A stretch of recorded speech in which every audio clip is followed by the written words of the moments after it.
Hello everyone, CAPF assistant commandant के लिए paper 2 की लेक्चर सीरीज़ में ये हमारा 7th लेक्चर है।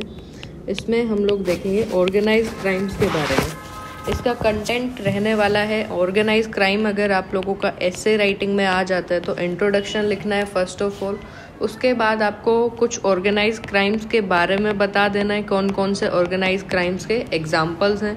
फिर कुछ जो लॉज हैं, जो इंडिया ने अपने लॉज बनाए हुए हैं इसको टैकल करने के लिए, अलोंग विद वर्ल्ड का एस्पेक्ट आपको लिखना है कि वर्ल्ड में कौन से ऐसे UN ने अगर कोई लॉज लाए हैं तो उनके बारे में डिस्कस करना है।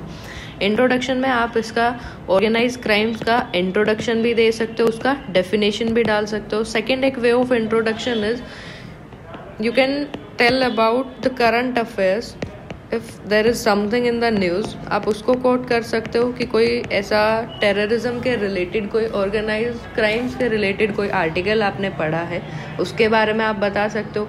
इंडियन जो गवर्नमेंट है वो ऑर्गेनाइज्ड क्राइम्स कैसे डिफाइन कर सकती है, एक आपका जो इंट्रोडक्शन है ये हो सकता है। FBI के अकॉर्डिंग ऑर्गेनाइज्ड क्राइम्स की डेफिनेशन क्या हो सकती है, वो भी आपका एक अलग से इंट्रोडक्शन इसमें बन सकता है। So these are the ways to introduce this topic अगर एग्जाम में आ जाता है ऑर्गेनाइज्ड क्राइम्स के बारे में लिखने का। तो first of all introduction is you can start with the organised crime is any gang having some formalised structure and जिसका जो primary objective is to obtain money through illegal acts, कि भाई कोई भी इलीगल एक्ट्स किए उसके through जो भी उनको मनी मिला, जो भी उनको पैसा मिला वहाँ से, उसको फिर नेक्स्ट जो ये जो विशियस जो साइकिल है इसका चलता रहता है क्राइम का, कि एक बार जो उधर से जितना भी इनको पैसा मिलेगा ये नेक्स्ट वाला जो भी इनका क्राइम होगा उसमें यूज़ करेंगे। और ये लूप होल्स जो क्रिएटेड होते हैं, ये बहुत ज़्यादा करप्शन एक रूट कोज इस चीज़ का बोल सकते हैं। करप्टेड जो होते हैं, जो डिपार्टमेंटल जो लोग होते हैं वो इनसे कनेक्शन रखते हैं, उसकी वजह से भी ये जो क्राइम है ये आगे बढ़ता चला जाता है। जो साइकिल है इसकी, इसको हम लोग एंड नहीं कर पाते। तो ये तो रहा FBI के अकॉर्डिंग इसका इंट्रोडक्शन की, भाई उसका डेफिनेशन लिख दिया। अनदर वन इज इंटरपोल के अकॉर्डिंग अगर आप लोग इसको डिफाइन करना चाहते हो तो इंटरपोल कैसे डिफाइन करता है किसी भी ऑर्गेनाइज्ड क्राइम को। Interpol defines organised crime as any enterprise और गैंग, कोई भी एक गैंग, any gang of persons engaged in continuing, कि भाई वो कंटिन्यू करता है, कोई भी एक गैंग है दैट कंटिन्यूज इलीगल एक्टिविटी, कोई भी ऐसी इलीगल एक्टिविटी है उसको कंटिन्यू करता है कोई भी पर्सन का गैंग। तो उसके अकॉर्डिंग ये क्या हो गया, इंटरपोल के अकॉर्डिंग ये डेफिनेशन हो गई किसकी, ऑर्गेनाइज्ड क्राइम की, कि ये चीज़ होती है ऑर्गेनाइज्ड क्राइम। ठीक है, दो डेफिनेशन देख ली। अगर आपको गवर्नमेंट का, इंडियन गवर्नमेंट का कोई एस्पेक्ट अगर इसमें डालना है तो आप स्टार्ट कर सकते हो। तो इंडिया की गवर्नमेंट है, how it describes organised crime, it describes organised crime as any unlawful activity by any individual or a group of some people singly or jointly either as a member of an organized crime or on behalf of such organized crime organization। वो अगर violence का use करके किसी भी means को पूरा करते हैं तो that is defined as organised crime in India. India के अकॉर्डिंग ये डेफिनेशन हो गया। ठीक है, तो ये इसका इंट्रोडक्शन हो सकता है। किसी भी अगर ऑर्गेनाइज क्राइम के बारे में आपसे पूछ लिया जाए तो वो हो सकता है। फिर उसके बाद आप फर्स्ट पैराग्राफ से जब मेन बॉडी पार्ट इसका स्टार्ट करते हो तो उसमें क्या ऑप्शन आप इसमें लगा सकते हो कि जो भी प्रिवेलिंग जो एक्टिविटीज़ हैं, ऐसी कोई इलीगल ट्रेड हो गया, कोई ऑर्गेनाइज क्राइम से रिलेटेड एक्टिविटीज़ होगी, उनको आप इसमें लिख सकते हो।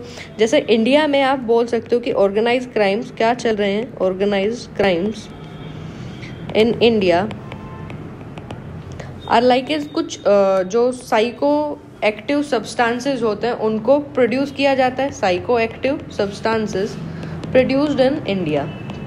तो ये एक ऑर्गेनाइज क्राइम का एक हिस्सा हो सकता है।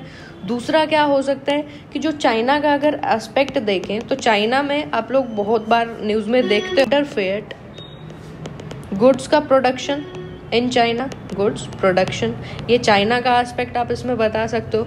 रशिया जो है वो एक की लोकेशन है, साइबर क्राइम एक्टिविटीज़ यहाँ बहुत ज़्यादा होती हैं। साइबर क्राइम एक्टिविटीज़ का एक काइंड ऑफ हब लगा सकते हैं आप रशिया को। ये हो गया। US वाला है जिसमें US में आप क्या लिख सकते हो, इलीगल वेपन्स की ट्रेडिंग होती है, illegal weapons trading that is prevailing all over the United States of America. Next जो साउथ अमेरिका है उसमें मेजोरिटी ऑफ कोकेन जो प्रोड्यूसिंग कंट्रीज हैं, जो हो गया पेरू हो गया, बोलिविया हो गया, ठीक है। आप लोगों को इन दोनों कंट्रीज की कैपिटल बतानी है सेक्शन में, ठीक है, इसका कैपिटल बताएंगे आप लोग। तो इनमें आप लिख सकते हो किसी भी मेन बॉडी को जब स्टार्ट करते हो तो एग्जाम्पल जो प्रिवेलिंग जो ऑर्गेनाइज क्राइम्स के एग्जाम्पल हैं आपके पास डिफरेंट कंट्रीज़ के, उनके बारे में लिख दिया। फिर आप बता सकते हो कि जो ऑर्गेनाइज क्राइम है ये क्या करता है, जो पीस है, सोसाइटी का जो सोशल फैब्रिक है उसको डिस्ट्रॉय करता है, ठीक है, हार्मनी जो है उसको डिस्ट्रॉय करता है, किसी भी कंट्री का इंटीग्रेशन है उसको डिस्ट्रॉय करने में इसका एक मेन हाथ रहता है। एक जो ह्यूमन राइट्स हैं, जो आप लोगों के ह्यूमन राइट्स होता है उनको वायलेट करता है। तो ये सारे डिफरेंट इसके जो रिजल्ट हैं वो हो सकते हैं। नेक्स्ट हम लोग देखेंगे कैरेक्टरिस्टिक्स, इसके ऑर्गेनाइज क्राइम के कैरेक्टरिस्टिक्स कि किस तरीके से आगे बढ़ता चला जाता है। तो एक तो इसमें कंटिन्यूटी होती है। कंटिन्यूटी इसलिए होती है कि जो इनका जो लीडर होता है, जो इनका लीडर बनेगा, नेक्स्ट लीडर जो बनेगा, वो जो प्रीवियस वन जो लीडर होता है उससे किसी ना किसी तरीके कनेक्टेड होते हैं, या तो उसी का कोई हेरिडिट्रियल कोई उसका आगे आने वाला उसी की फैमिली वाला कोई बच्चा होगा उनका, ठीक है, मे बी हिज सन, कि जो उनका टॉप मोस्ट जो लीडर है या तो उसका सन होगा या उसका कोई ब्रदर होगा, एनी ऑफ द रिलेशन, कोई भी इसका रिलेशन हो सकता है जो मेन लीडर है उसके साथ, या फिर इन्हीं की गैंग का कोई सबसे एक बेस्ट जो इनका बंदा हो सकता है वो भी इनका नया लीडर बन सकता है। तो ये जो कंटिन्यूटी है, इनकी चेन है, वो बरकरार रहती है। नेक्स्ट थिंग इज स्ट्रक्चर, कि इनका जो एक प्रॉपरली एक वेल स्ट्रक्चर्ड होते हैं, जो इनका ऑर्गेनाइजेशन ये लोग बनाते हैं दैट इज़ वेल स्ट्रक्चर्ड। हर एक को अपना एक प्रॉपर टास्क असाइन किया जाता है। ऐसा नहीं है कि अगर कोई मान लो एक किलर है और उसको कोई दूसरा भी काम दे दिया जाए, वो प्रो है, अपने काम में प्रो है। जैसे अगर कॉन्टैक्ट किलिंग वाला होता है तो इनके पास प्रोफेशनल बंदे ये लोग हायर करते हैं कि हाँ बहुत सारा कुछ अगर इनको रैंसमवेयर मांगना है किसी से तो उसके लिए भी इनके पास अलग अलग एक वेल स्ट्रक्चर्ड जो ऑर्गेनाइजेशन है वो प्रेजेंट होता है। तो ये हो गया।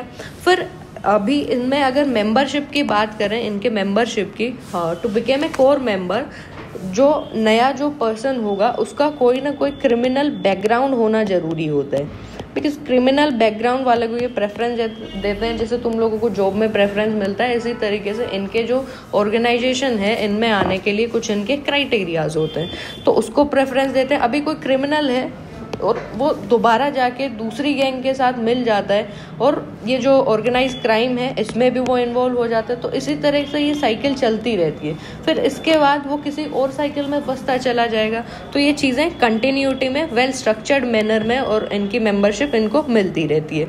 फिर इनका जो मेन सोर्स ऑफ इनकम रहता है, कोई भी ये क्राइम कमिट करते हैं उधर से ही इनको क्या आ जाता है, इनकम आ जाता है, वहाँ से सस्टेन करते रहते हैं। वायलेंस जो है वो इंटीग्रल पार्ट है, ऑब्वियस से बात है, वायलेंस जो है वो इंटीग्रल पार्ट होता है ऑर्गेनाइज क्राइम्स का, ठीक है। या तो ये इंडिविजुअल को टारगेट करते हैं, किसी इंडिविजुअल को, सिंगल को, या फिर पूरी एक पब्लिक को टारगेट कर सकते हैं ये अपने एजेंडा के थ्रू।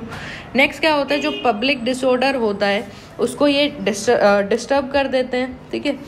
और क्या चीज़ें हो सकती है, करप्शन जो है हैंड इन ग्लोव कह सकते हो, corruption is hand in glove with organised crimes, कि भाई जो करप्शन है उसको एक रूट कोज भी आप लोग बोल सकते हो, किस चीज़ का, ऑर्गेनाइज क्राइम्स का।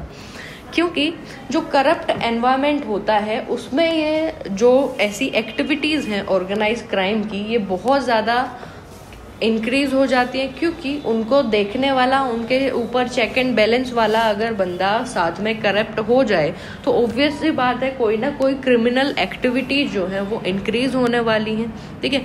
तो जो करप्ट गवर्नमेंट ऑफिशियल हो गए कुछ, some corrupt government officials, some politicians, businessman जो होते हैं बड़े बड़े, ठीक है, बिजनेसमैन हो गए, ये जो है ये क्या है, ये प्रोटेक्टर हैं ऐसी ऑर्गेनाइज क्राइम्स के, ऐसी जो इलीगल क्रिमिनल गैंग्स होती हैं उनको प्रोटेक्ट करने वाले, कि भाई ये लोग उनको प्रोटेक्शन प्रोवाइड करते हैं तो वो क्या होती रहते हैं, परपेचुएट होती रहती हैं।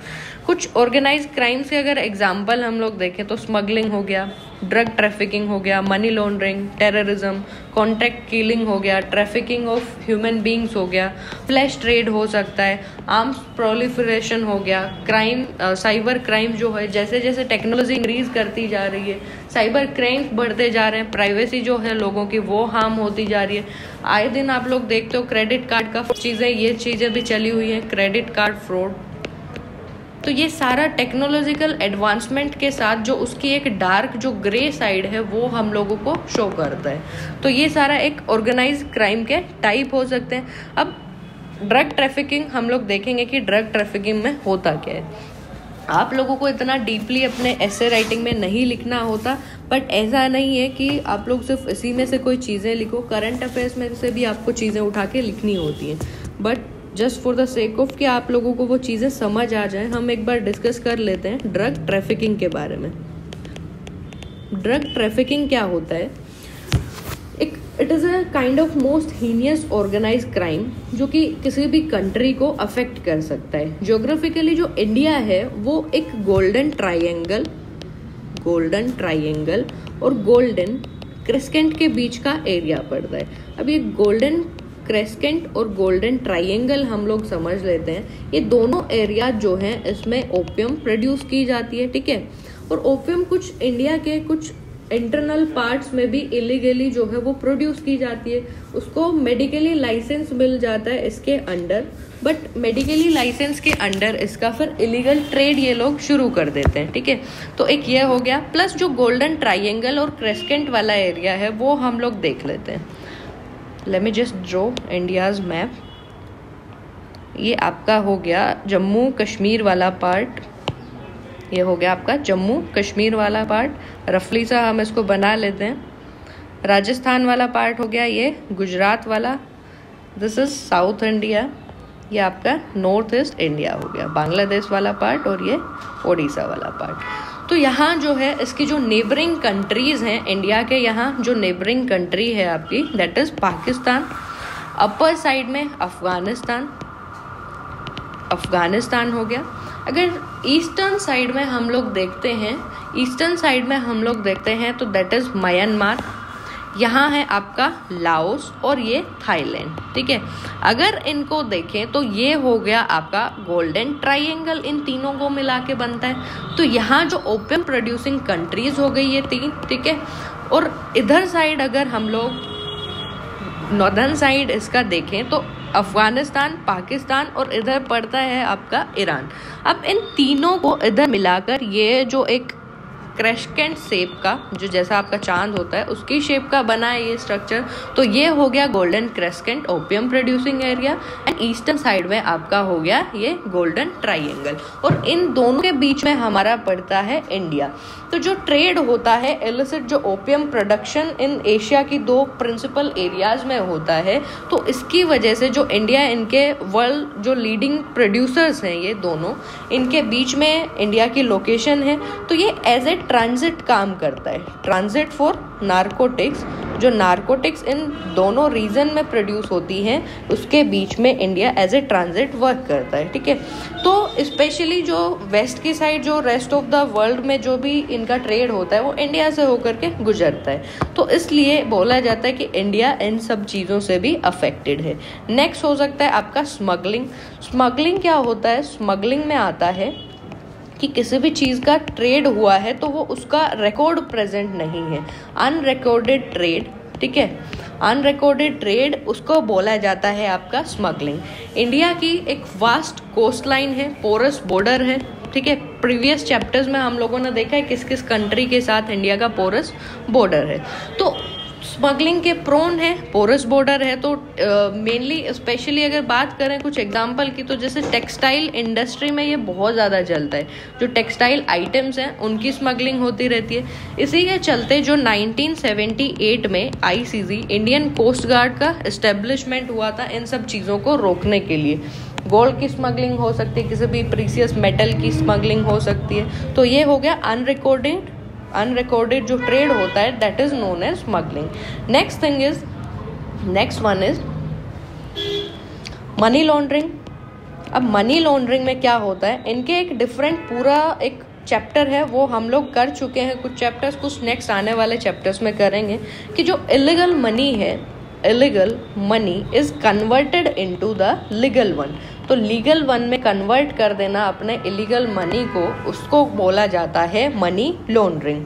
ठीक है, जो ड्रग ट्रैफिकिंग की, मान लो इन्होंने ड्रग ट्रैफिकिंग से जो इनको बेनिफिट हुआ, स्मगलिंग से जो इनको बेनिफिट हुआ, ठीक है, उन सब चीज़ों को ये एक वाइट मनी कैसे दिखाएं, लीगल मनी दिखा देते हैं, उसको बोला जाता है मनी लॉन्ड्रिंग।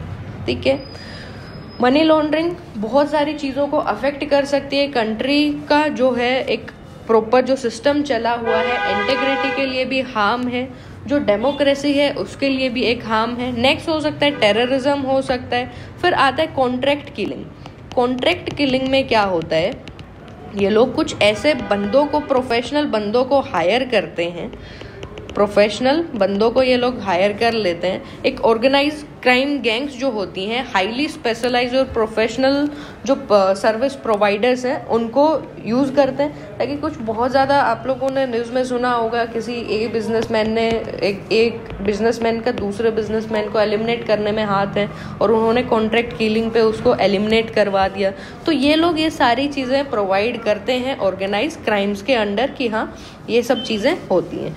नेक्स्ट हम लोग देख लेते हैं एक बार, नेक्स्ट इसका जो एस्पेक्ट है दैट इज किडनैपिंग। अब किडनैपिंग किसी रैंसम के लिए भारी ये जो डिमांड है वो कर लेते हैं। अब उसके लिए भी ये लोग कुछ ऐसे बंदों को देखते हैं जो बहुत ज़्यादा रिच होते हैं, कुछ उन वेल्दी पर्सन्स के पास कुछ इलीगल वेज से ही इनके पास इनकम आई होती है। तो क्या करते हैं ये लोग, पुलिस को तो इन्फॉर्म करते नहीं है, तो ऑर्गेनाइज क्राइम जो गैंग वाले बंदे होते हैं वो उनसे कुछ रैंसम मांग लेते हैं। ठीक है, कुछ अमाउंट ऑफ मनी, और वो कुछ अमाउंट वो that is too very hefty amount, बहुत ज़्यादा अमाउंट मांग लेते हैं उनसे एज ए रैंसम।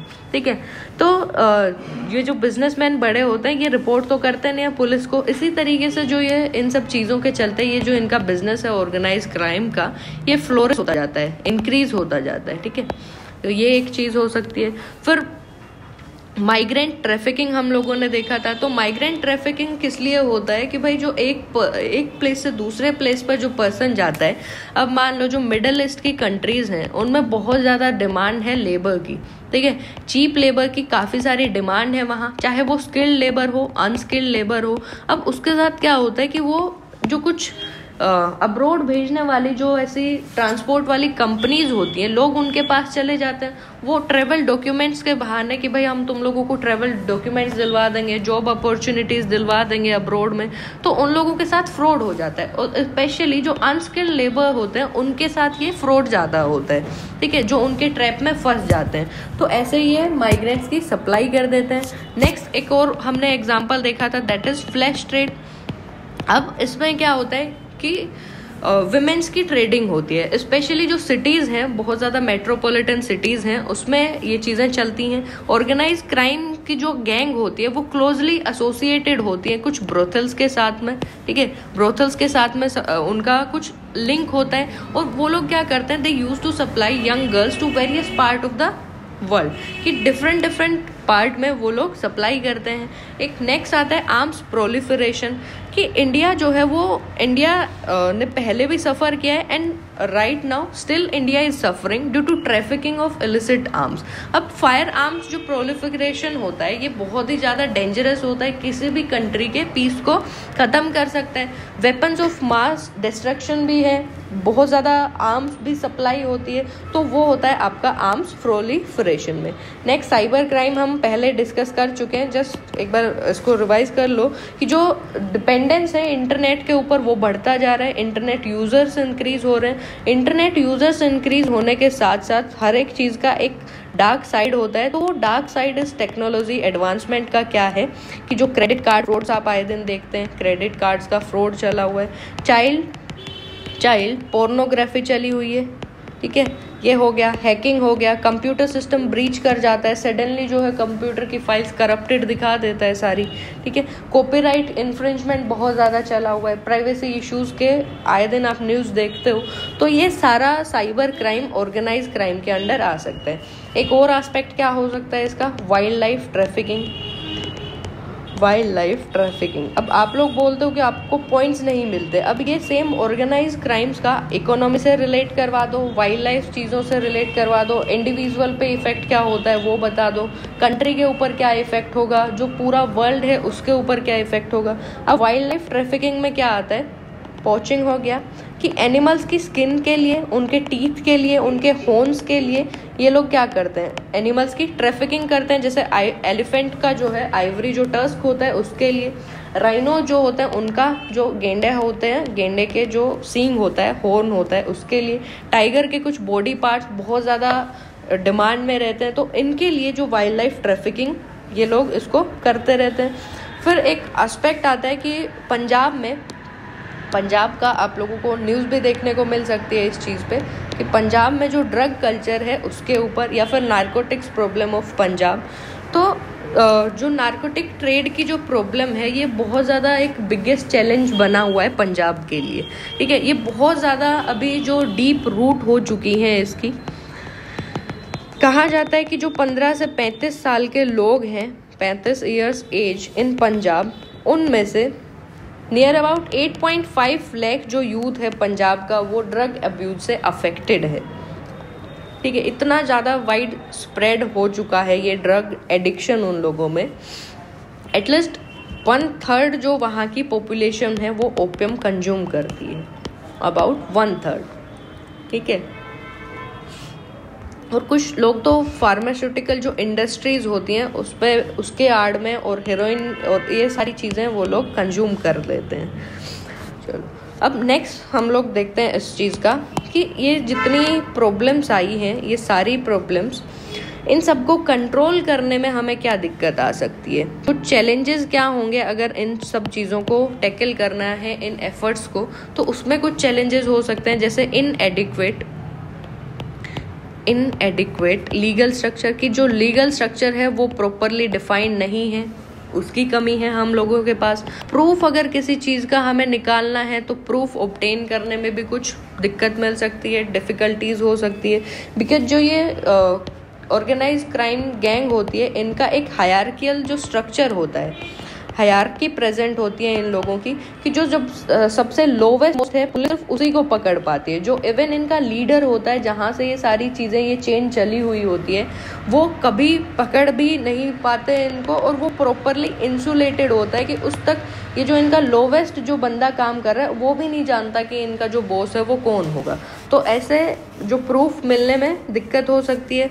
और फिर इस चीज़ों के लिए कोई विटनेस जल्दी से बनता नहीं है, लैक ऑफ विटनेस वाली चीज़ भी बोल सकते हैं। नेक्स्ट चैलेंज क्या हो सकता है, lack of resources and training, कि प्रॉपर ट्रेनिंग नहीं है, रिसोर्सेज नहीं है। अब ट्रेनिंग किसको नहीं है, जैसे 7th शेड्यूल जो कॉन्स्टिट्यूशन ऑफ इंडिया का क्या कहता है कि पुलिस जो है दैट इज स्टेट सब्जेक्ट। अब पुलिस स्टेट सब्जेक्ट है तो उसके ऊपर रूल कौन बनाएगा, पुलिस बनाएगा। तो जो इन्वेस्टिगेशन है और जो इस्टेब्लिशमेंट है क्रिमिनल कोर्ट्स का, तो वो सब किसको करना पड़ता है, स्टेट गवर्नमेंट को करना पड़ता है। और जो स्टेट गवर्नमेंट है, most of the state governments has less resources to spend for criminal justice system, कि उन लोगों के पास इतना स्पेंड करने के लिए नहीं है, क्योंकि वो सारी स्कीम में लगा देते हैं, जो सोशल सेक्टर के प्रोग्राम्स है उसमें लगा दिया। तो ये lack of resources and training एक हम लोगों के पास इशू हो सकता है। कोऑर्डिनेशन जो है वो नहीं कर पाते प्रॉपरली, इवन कंट्रीज और डिफरेंट कंट्रीज का तो छोड़ो, स्टेट और सेंटर के बीच में प्रॉपरली कोऑर्डिनेशन हो नहीं पाता है। अब स्टेट और सेंटर के बीच में कोऑर्डिनेशन इसलिए नहीं हो पाता कि जैसे कुछ तो स्टेट के सब्जेक्ट हो गए, उनके ऊपर स्टेट रूल बनाता है, और जो पब्लिक ऑर्डर है वो भी एक स्टेट सब्जेक्ट है। तो हर एक स्टेट का अपना एक अलग से क्या है उनके पास डील करने का, ऑर्गेनाइज क्राइम्स को डील करने का हर किसी का अपना एक अलग से रूल होता है। तो ये भी एक क्या हो सकता है, इसका चैलेंजेस हो सकता है कि हम लोग इसमें रूल नहीं ला पाए हैं। ठीक है। Next thing is there is a political, criminal and bureaucratic nexus. अब इन तीनों में नेक्सस प्रेजेंट होता है कि आपस में पुलिस का, ब्यूरोक्रेट्स का और इलेक्टेड जो रिप्रेजेंटेटिव्स हैं उनका मे बी कोई नेक्सस प्रेजेंट हो। तो अपने आप ही रूल बनाने वाला ही अगर उनके साथ मिल गया तो फिर रूल लेके कौन आएगा, कौन इस चीज को ठीक करेगा, ठीक है। तो एक ये चीज हो सकती है। और डिफरेंट एक कंट्री से ट्रांस बॉर्डर कह सकते हैं या फिर ट्रांसनेशनल ऑर्गेनाइज क्राइम्स हैं, ये स्प्रेड होते जाते हैं। अब ट्रांसनेशनल क्राइम्स में क्या होता है कि एक नेशन से वो दूसरे उसकी बाउंड्री क्रॉस करके दूसरे नेशन में पहुंच गए, इनको बोला जाता है ट्रांसनेशनल ऑर्गेनाइज क्राइम। ग्लोबलाइजेशन हुआ है तो ऑर्गेनाइज क्राइम्स जो हैं वो भी ग्लोबलाइज हो गए एक तरीके से। तो गुड्स एक पार्ट से स्टार्ट होके ट्रैफिक गुड दूसरे पार्ट में पहुंच जाते हैं। ये वहाँ की पॉलिटिक्स को भी इफेक्ट कर सकते हैं। अब इसके बाद, इन सब के बाद हम लोग देखते हैं कि इनको टैकल करने के लिए क्या चीज़ें आती हैं। यूनाइटेड नेशन ने एक कन्वेंशन निकाला, convention against transnational organise crimes in 2000 में आ गया, ठीक है। अब उसमें क्या हुआ कि एक ये पहला ऐसा मेन इंटरनेशनल इंस्ट्रूमेंट था जो कि फाइट कर सकता था किसी चीज़ के अगेंस्ट जो ट्रांसनेशनल ऑर्गेनाइज क्राइम्स हैं उनके अगेंस्ट, ठीक है। ये एक आप इसमें मेजर स्टेप लगा सकते हो इसमें, जो कि फाइट करता है किसके अगेंस्ट, ट्रांसनेशनल ऑर्गेनाइज क्राइम्स के अगेंस्ट। गवर्नमेंट ऑफ इंडिया जो है उसने रेक्टिफाई किया है यूएन की 2 कन्वेंशन को। एक तो हो गया UNCAC, united nation convention against corruption, दूसरा हो गया united nation convention against transnational organise crimes. इन दोनों को इंडिया ने रेक्टिफाई किया है कि इनके अंडर कुछ प्रोटोकॉल दिए हुए हैं, प्रोटोकॉल्स टू प्रिवेंट कि भाई जो trafficking in person specially women और चिल्ड्रन उसके बारे में,